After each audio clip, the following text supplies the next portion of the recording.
Hello, my name is Benjamin Hart. I'm an American attorney and the managing director of Integrity Legal here in Bangkok, Thailand.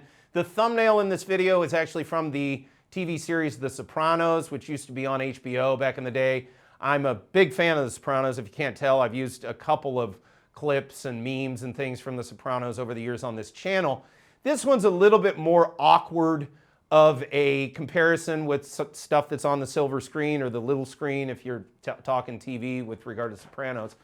But I do think it's worth pointing out because I don't think, if you will, expat land really understands the gravity of this with regard to this charter rewrite. This is a pretty big deal.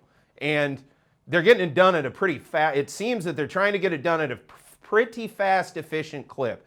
I thought of making this video after reading a recent article from the Bangkok Post, bangkokpost.com.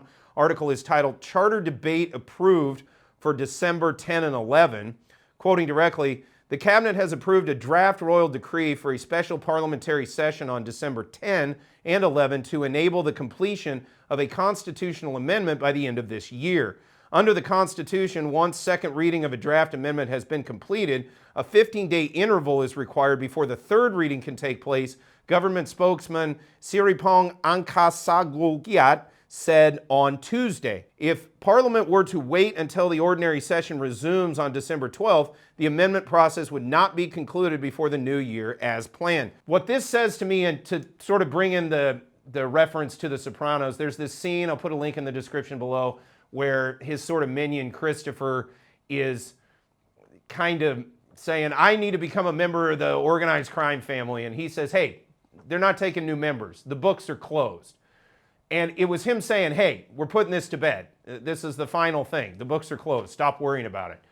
That's kind of what I'm viewing, both in the political prism as well as like just the purely observer of legislative due process prism of what's going on here with regard to this amendment. There's been a lot of talk as to whether or not Anutin is being honest or sort of is being genuine in his desire to get this charter done. Whether or not he personally wants it, I don't know. But it looks to me like there has been a consensus reached in the halls of Parliament that this is going to get on the agenda. They are going to make these charter changes in time and in line with having both the election regarding the next incoming Parliament as well as effectively a referendum on the Constitution itself, and that they're serious about it. It looks to me like it's going to happen. I myself was even kind of, and I did videos in the moment a couple weeks ago where I said, you know, I can see the argument where they're saying maybe it won't happen and Anutin can say, well, it didn't have anything to do with me. I went ahead and did my part. And look, remember, I think that there is a component of the amendment process that has to go through the Senate. Again, remains to be seen what happens there, but it looks to me like, at least in the lower house, everybody seems pretty serious about getting this charter stuff completed in a timely manner so that it can be dealt with in this upcoming election cycle. That being said, it remains to be seen exactly how all of this plays out, so we'll certainly be keeping you updated on this channel as the situation evolves.